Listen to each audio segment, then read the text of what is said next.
तो अब एमन अल जवाहिरी के मारे जाने के बाद किस तरह का असर होगा, इस पर चर्चा के लिए हमारे साथ इस वक्त दो खास मेहमान मौजूद हैं। हमारे साथ हैं मेजर जनरल संजय मेस्टन और हमारे साथ हैं ब्रह्मचलानी, रक्षा विशेषज्ञ।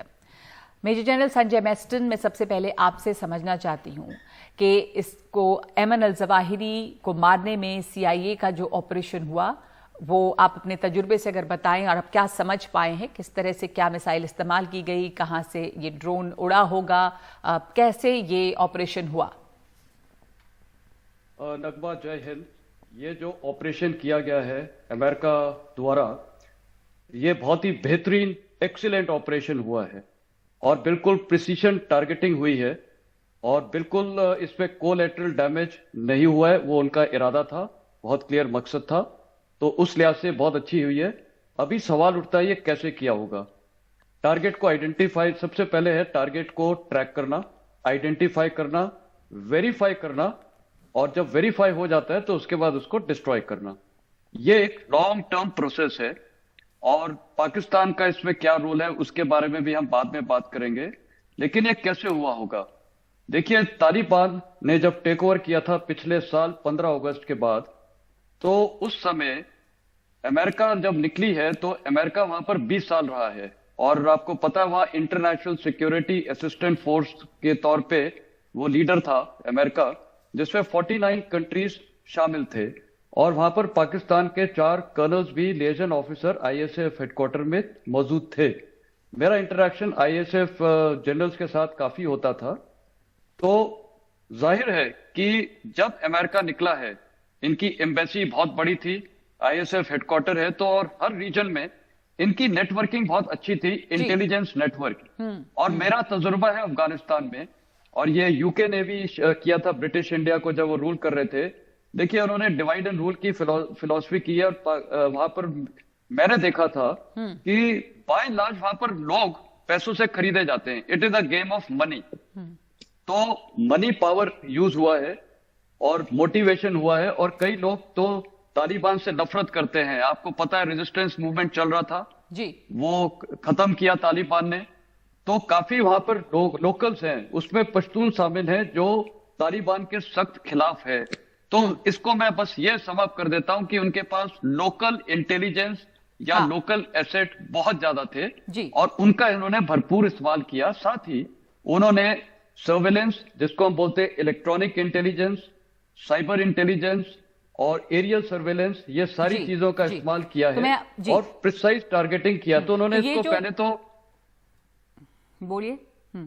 हाँ, तो पहले इन्होंने क्या है कि आइडेंटिफाई किया है, फिर वेरीफाई करना बहुत जरूरी है। देखिए, वहां ग्राउंड पे जो एसेट्स हैं वो भी खबर दे रहे होंगे और फिर एक पैटर्न एस्टैब्लिश होता है कोई टारगेट का। तो जो ये आपने बताया कि इसमें प्रिसिशन टारगेटिंग की गई है, वो कैसे हुई होगी, और ये जो ड्रोन में फिट होती है मिसाइल, ये कहाँ ड्रोन कहाँ से चलाया गया होगा, ये तमाम जो टेक्निकल चीजें वो भी आपसे थोड़ा समझना चाहेंगे। पर पहले ब्रह्मचलानी, मैं आपसे ये जानना चाहती हूँ कि इसमें कई सवाल खड़े होते हैं। सवाल ये भी है कि आतंकी नेटवर्क के लिए कितना बड़ा नुकसान है, तालिबान सरकार इससे क्या अलग थलग पड़ेगी, क्योंकि पहले ही उन्हें रिकग्निशन तो ज्यादा मिली नहीं, लेकिन अब तालिबान सरकार में मंत्री हक्कानी, सिराजुद्दीन हक्कानी के घर, यानी हक्कानी नेटवर्क का जो के नाम जो घर था, वहां पे जवाहिरी मिलता है और वहां पे उसे मारा जाता है। तो इससे किस तरह का असर पड़ता है तालिबान की जो सरकार वहां पर अफगानिस्तान में है, और ये दोहा समझौते का उल्लंघन, दोनों एक दूसरे के ऊपर ब्लेम कर रहे हैं। अमेरिका कह रहा है तालिबान ने दोहा समझौते का उल्लंघन किया, जवाहिरी को छुपा के तालिबान का स्टेटमेंट आया है कि अमेरिका ने यह हमला करके दोहा समझौते का उल्लंघन किया। पहले बात तो यह कि अल जवाहिरी काबुल में थे खुलेआम, तो इससे साफ जाहिर है कि तालिबान सरकार के जो रिश्ते हैं अलकायदा के साथ और दूसरे टेररिस्ट ग्रुप्स के साथ, वो रिश्ते काफ़ी गहरे हैं। और दूसरी बात यह है कि अल जवाहिरी का प्रेजेंस काबुल में हाईलाइट करता है कि जो बाइडेन ने किया पिछले अगस्त को, 1 साल पहले, जिस तरह से अफगानिस्तान को टेररिस्ट के आगे सरेंडर किया बाइडेन ने, उसके जो कॉस्ट हैं वो दुनिया के लिए काफ़ी गंभीर हैं, स्पेशली भारत के लिए। अब क्या है कि 2 चीज़ें हो रही हैं। एक एक तरफ बाइडेन सरकार तालिबान से बातचीत कर रही है खुलेआम।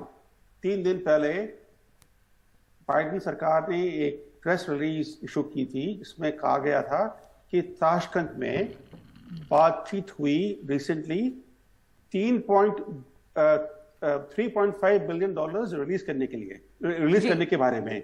3.5 बिलियन डॉलर्स अमेरिका तैयार है तालिबान को देने के लिए। आप रकम देखिए कितनी बड़ी रकम है ये। दूसरी तरफ पाकिस्तान एक डिफॉल्ट के स्थिति में है ऑलमोस्ट। जो डिफॉल्ट का जो रिस्क इतना भारी है कि पाकिस्तान के आर्मी चीफ पर्सनली जाके उन्होंने वॉशिंगटन को रिक्वेस्ट किया था कि ये IMF का लोन आप अप्रूव करवाइए। तो इस समय जब ये ड्रोन की स्ट्राइक हुई, ड्रोन उड़ा पाकिस्तानी एयर स्पेस के थ्रू, तो पाकिस्तान का कोऑपरेशन मिला अमेरिका को। तो सवाल ये उठता है कि क्या अब अमेरिका की सरकार पाकिस्तान को IMF लोन देगी? और दूसरी बात यह है कि क्या अमेरिका की सरकार तालिबान को 3.5 बिलियन डॉलर्स देगी? ये बड़े इंपॉर्टेंट बात है, क्योंकि ये एंटी टेरर स्ट्राइक नहीं है। ये तो देखिए, एक तरफ CIA और ISI का कॉपरेशन चल रहा है, दूसरी तरफ बाइडेन सरकार और तालिबान की बातचीत हो रही है। तो इस बातचीत पर अब क्या असर पड़ेगा, ये बड़ा सवाल है कि बाइडेन सरकार और जो तालिबान की बातचीत खुलेआम हो रही थी, अब जब खुलेआम वहां पर जवाहिरी रह रहे थे काबुल में और वहां पे हक्कानी के घर में मारे जाते हैं, तो इस बातचीत का फ्यूचर क्या? पाकिस्तान का रोल इसमें कितना है? जैसे आपने बताया कि पाकिस्तान ने अपनी एयर स्पेस अमेरिका को इस्तेमाल करने के लिए दी, तो इसके बारे में किस तरह की डिटेल्स हैं? और इससे पाकिस्तान को, अब जो पाकिस्तान पहले एक इकोनॉमिक क्राइसिस में है, उसको उम्मीद की जा सकती है कि उसको मदद मिलेगी, IMF का लोन मिलना उसको आसान हो जाएगा, क्योंकि ये तमाम चर्चाएं चल रही हैं कि पाकिस्तान ने जवाहिरी को IMF के लोन के बदले एक तरह से हैंड ओवर कर दिया। ये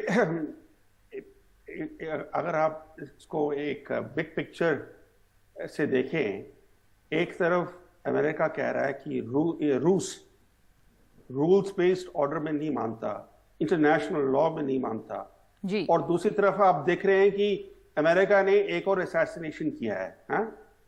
this is a violation of international law. जिस तरह से असैसिनेशन किया है अल-जवारी का, अल-जवारी एक टेररिस्ट थे, मगर जिस तरह से बाइडेन ने कहा कि now justice has been done, justice इस तरह से थोड़ी डिलीवर होती है। अगर आप इंटरनेशनल लॉ में बिलीव करते हैं, रूल्स बेस्ड ऑर्डर में बिलीव करते हैं, इस तरह का असैसिनेशन करना उचित नहीं है। दूसरी बात, आप कह रहे हैं कि आप टेररिज्म के खिलाफ लड़ रहे हैं, दूसरी तरफ आप अभी तक आपने पाकिस्तान को एक स्टेट स्पॉन्सर ऑफ टेररिज्म नहीं लेबल किया है। आपने क्यूबा को किया हुआ है, नॉर्थ कोरिया को किया हुआ है, सीरिया को किया हुआ है as state sponsor of terrorism, जो टेररिस्ट स्पॉन्सर्स नहीं है। मगर जहां जो असली टेररिस्ट स्पॉन्सर्स हैं, जैसे पाकिस्तान और सऊदी अरेबिया, दोनों को आपने माफ किया हुआ है। और दूसरी तरफ आप तालिबान से भी बात कर रहे हैं और तालिबान को फंडिंग करने की बातचीत हो रही है इस समय, वो भी ताशकंद में खुलेआम। तो इससे टेररिज्म पर फर्क नहीं पड़ेगा और टेररिज्म पे कोई फर्क नहीं पड़ेगा, आप कह रहे हैं आतंकवाद को रोकने, क्योंकि ये अमेरिका एक तरह से, जिस तरह बाइडेन ने कहा कि ये उनका बदला है और उनका इंसाफ पूरा हुआ, तो ये अमेरिका का एक पर्सनल अपना वो रहा और उन्होंने उसको जाके मार गिराया। आप ये भी कह रहे हैं कि इंटरनेशनल लॉ के का उल्लंघन है। तो अगर हम इसको देखें दोहा अग्रीमेंट के नजर से, तो जो तालिबान आरोप लगा रहा है और अमेरिका आरोप लगा रहा है, तो किसका उल्लंघन किया है? अमेरिका ने मिसाइल दागकर उल्लंघन किया अग्रीमेंट का, या तालिबान ने जवाहिरी को छुपाकर? आप हमसे पूछ रहे हैं? जी नहीं नगमा, देखिए, एक तरफ तो एक टेररिस्ट सरकार है काबुल में जो इंटरनेशनल लॉ या कोई भी लॉ में बिलीव नहीं करती है। अब देखिए कि ये तालिबान सरकार में कौन है? तालिबान सरकार में international who's who of terrorism है। बिल्कुल, सबसे बड़े दुनिया के टेररिस्ट इस सरकार में है। दुनिया के नारकोटिक्स किंगपिन्स सीनियर पोजीशंस में हैं कैबिनेट में। तो ये सरकार बिल्कुल ही इस तरह की सरकार तो एक बहुत ही अजीब सरकार है। कोई दूसरे देश में इस तरह की टेरर सरकार नहीं है। और दूसरी तरफ अमेरिका बातचीत कर रहा है तालिबान के साथ, और जो अमेरिका की जो पाकिस्तान पॉलिसी है और अफगानिस्तान पॉलिसी है जी, उसका असर भारत पर पड़ता है डायरेक्टली। और ये देखिए, अब जब से तालिबान सरकार में आई है तब से जो क्रॉस बॉर्डर नारकोटिक्स कैप्चर्स हुए हैं, सीजर्स इन इंडिया, वो बढ़ गए हैं। क्योंकि तालिबान जब से सरकार में आई है तब से ये ड्रग ट्रैफिकिंग बढ़ गया है और काफी सारे ड्रग्स इंडिया में आ रहे हैं। और दूसरी तरफ हमने देखा है कि जम्मू एंड कश्मीर में जो टेररिज्म की जो एक्टिविटीज हैं वो पिछले 12 महीने में कुछ हद तक बढ़ गई हैं। तो पाकिस्तान को एक तरह से एनकरेजमेंट मिला जब अमेरिका अफगानिस्तान से भाग निकला। हाँ। और अब पाकिस्तान की अपनी तालिबान मिलिशिया सरकार में है काबुल में। हक्कानी नेटवर्क जो अलकायदा के साथ मिला हुआ है, वो ISI का फ्रंट ऑर्गेनाइजेशन है। तो जो डेवलपमेंट्स हो रही हैं वो टेररिज्म को कंटेन करने की एफर्ट नहीं है। ये तो जियोपॉलिटिक्स है। जियोपॉलिटिक्स हैं। इसमें कोई एंटी टेरर एलिमेंट नहीं है। जी। तो ये जियोपॉलिटिक्स है, इसमें एंटी टेरर एलिमेंट या आतंकवाद को रोकने की कोई कोशिश ऐसा नहीं दिख रहा है। मेजर जनरल संजय मेस्टन, अब मैं आपसे ये समझना चाहती हूँ, हमने ग्राफिक्स भी दिखाया है कि ये जो RX-9 हेलफायर मिसाइल है, जिसे कि निंजा मिसाइल भी कहा जा रहा है, और वो फ्लाइंग गिनसू है, तो ये किस तरह से काम करता है? अगर उसके हम ये जानना चाहें कि अगर पाकिस्तान का इसमें इस्तेमाल हुआ है ड्रोन में फिट करके, क्या पाकिस्तान से ड्रोन उड़ा? और ये जो बहुत ही प्रिसिशन अटैक होता है, टारगेटेड अटैक होता है, इसमें कोई कोलैटरल डैमेज नहीं था, कोई और कैजुअलिटी नहीं हुई, जिसको मारना था बिल्कुल वहीं पे हिट किया। तो ये किस तरह काम करता है, ये मिसाइल क्या है? और इसका पेंटागन ने कभी भी ये स्वीकार भी नहीं किया कि उनके पास ये है, पर ये अभी कंफर्मेशन है, मतलब सब मान रहे हैं, सारे रक्षा विशेषज्ञ, की यही मिसाइल का इस्तेमाल हुआ है।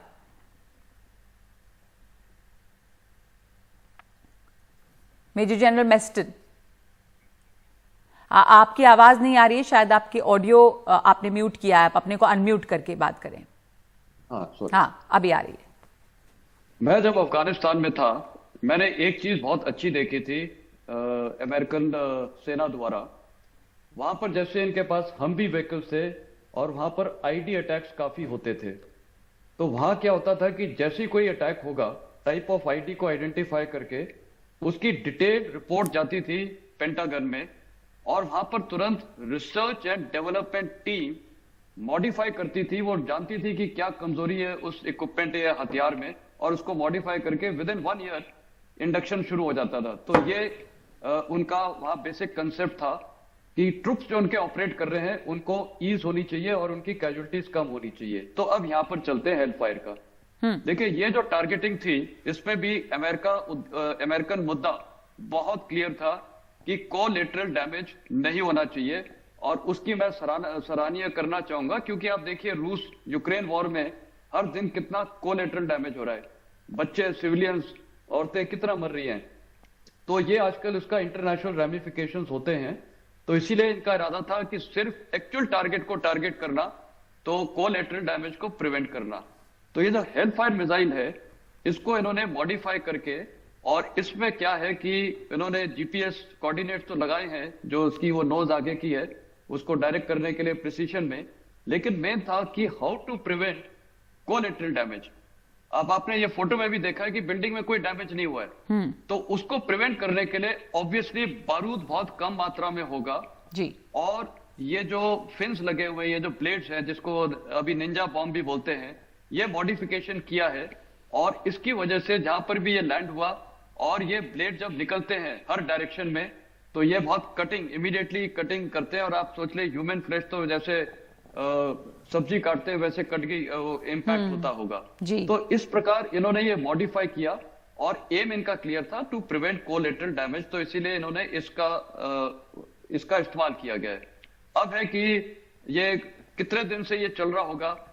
ये ड्रोन से जब ये लॉन्च किया गया है रिपर ड्रोन द्वारा, तो मेरे को लगता है कि देखिए इनकी ड्रोन एक्टिविटी तो वहां चलती रहती है एयर स्पेस में, और तालिबान के पास तो कुछ ऐसे एयर एसेट्स है नहीं, एयर डिफेंस सिस्टम है नहीं कि वो इसको आइडेंटिफाई कर सके। तो काफी वहां से इलाके हैं जिसपे डोमिनेशन हो सकता है, और जरूरी नहीं है कि पाकिस्तान की एयर स्पेस या कोई एयर स्पेस में है, इसका रेंज भी काफी है जी। तो क्या रेंज होता है इसका, मेजर जनरल मैस्टन? ये समझना चाह रहे थे कि क्या जरूरी है कि ये पाकिस्तान के शमसी एयरबेस, जैसे कहीं कहीं खबर आई थी कि शायद यहां से ये इस्तेमाल किया गया, या फिर इसकी रेंज कितनी है? देखिए जहां तक इसकी रेंज है, ये रिपर सो कॉल्ड ड्रोन की, ये तो काफी रेंज है एग्जैक्टली, मतलब this can operate even from US basis. But अब सवाल उठता है हेलफायर की क्या रेंज है। अमूमन तौर पे जो इसकी गिवन रेंज है वो 11 किलोमीटर है। तो अपेरेंटली ये अफगान एयर स्पेस से ही फायर हुआ है, क्योंकि 11 किलोमीटर तो काफी नजदीक हो जाता है। और जब मैं काबुल के इलाके में भी रहा था तो 11 किलोमीटर तो बल्कि काबुल का इर्द गिर्द है। तो ये ऑपरेशन वहां से कर रहा होगा, और फुल नाइट का ऑपरेशन हो सकता है। और अर्ली मॉर्निंग इन्होंने जब वहां पर लोकल सोर्स ने, ये ह्यूमन एसेट है जो वहां पर इंटेलिजेंस सोर्स है, उसने कंफर्म किया होगा कि यस, क्योंकि इनका एक पैटर्न शुरू हो चुका था जवारी का। ये कुछ दिए हुए समय पे बैल्कनी में आता था, तो उनको ये पता था। तो वो पैटर्न जब वहां कंफर्म किया, कई बार हो सकता है आदमी ना आए, तो उस दिन जैसे ही आया होगा ये मिसाइल तुरंत लॉन्च की होगी, और कोऑर्डिनेट्स लगे थे, और इम्पैक्ट जाके बिल्कुल टारगेट पे लगा है। बिल्डिंग की डिस्ट्रक्शन नहीं है, कोलेटरल डैमेज नहीं हुआ है। तो उस लिहाज से मैं बोलना चाहूंगा this is a very good precision oriented operation done by the Americans, and इसमें CIA और department of defence I think बहुत अच्छा ऑपरेशन जी। और आप कह रहे हैं कि ये अफगानिस्तान की किसी बेस से ही हो सकता है कि किया गया हो? नहीं, अफगानिस्तान की बेस से नहीं, ये तो टेक ऑफ तो ड्रोन तो यूएस के बेस से हुआ होगा, लेकिन जो लॉन्च हुआ है वो जो ड्रोन है वो तो ऊपर ही घूम रहा है। पाकिस्तान, ये अफगानिस्तान की एयर स्पेस से ही लॉन्च हुआ है, क्योंकि ये मिसाइल की जो रेंज है तकरीबन 11 किलोमीटर है। तो 11 किलोमीटर मीन्स वो काबुल के इर्द गिर्द ही घूम रहा होगा, और वहां से लॉन्चिंग तो यूएस से ही हुआ होगा, या इनकी कोई शिप द्वारा होगा। इनकी इतनी शिप्स घूम रही हैं पूरे इंडियन ओशन में, और हो सकता है ये शिप द्वारा इंडियन ओशन से ही टेक ऑफ किया है, क्योंकि ऑब्वियसली इसको रेंज का फायदा है, और जितनी दूर से जाएगा डिटेक्शन उतना कम हो जाएगा। तो लॉन्चिंग जो हुई है, not take off, launching has to be from this airspace of Afghanistan, क्योंकि और मैं ये भी बता रहा हूँ कि वहां पर इनके पास देखिए जब बिन लादेन को भी मारा था, पाकिस्तान आर्मी के पास तो बहुत ज्यादा एयर डिफेंस एसेट्स हैं, उनको पता नहीं चला। रात को जब ऑपरेशन किया था अबोटाबाद में, तो जब वो एक प्रोफेशनल आर्मी, उनको नहीं पता चला। पर इस बार क्या पाकिस्तान को पता नहीं होगा? पाकिस्तान की पता ही, ब्रह्मा आपका क्या मानना है इसके ऊपर? पाकिस्तान की अप्रूवल से पाकिस्तान की को जानकारी रही होगी इसकी?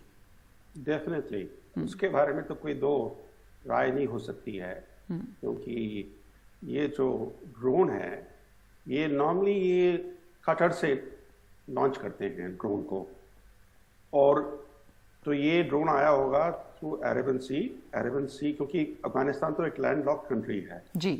तो the only way you can approach Afghanistan is through Pakistani air space या ईरान के एयर स्पेस से। ईरान के थ्रू तो वो नहीं जा नहीं सकते, क्योंकि ईरान की मिलिट्री एकदम उसको शूट डाउन कर लेगी।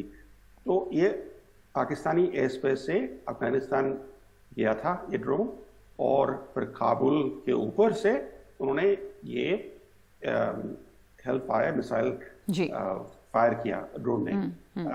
और कुछ महीने पहले CNN ने रिपोर्ट किया था कि यूएस और पाकिस्तान एक एग्रीमेंट साइन करने वाले हैं, अंडर विच पाकिस्तान अमेरिका को पूरा राइट देगा कि वो पाकिस्तानी एयर स्पेस यूज करे ड्रोन्स के लिए और दूसरे इंटेलिजेंस ऑपरेशंस इन अफगानिस्तान के लिए। तो इस तरह की एग्रीमेंट हुई है, फॉर्मलाइज या नहीं ये तो हमें पता नहीं है, मगर जो कुछ हुआ है, जिस तरह से अल जवारी को मारा गया है, इसमें पाकिस्तान का हाथ जरूरी था। बिल्कुल। तो अब ये बिना असिस्टेंस के, बिना पाकिस्तान के असिस्टेंस से ये असैसिनेशन पॉसिबल नहीं होता। तो बिना पाकिस्तान की मदद के ये हमला या असैसिनेशन जो है अल जवाहिरी का ये नहीं हो सकता था। और मेजर जनरल मेस्टन का मानना है कि बहुत ही सफल और कामयाब ये ऑपरेशन रहा। ब्रह्मचलानी, आप ये कह रहे हैं कि ये इंटरनेशनल लॉ के तहत जो है वो गलत है, असैसिनेशन ही इसे माना जाएगा। बहुत धन्यवाद आप दोनों का इस चर्चा में शामिल होने के लिए।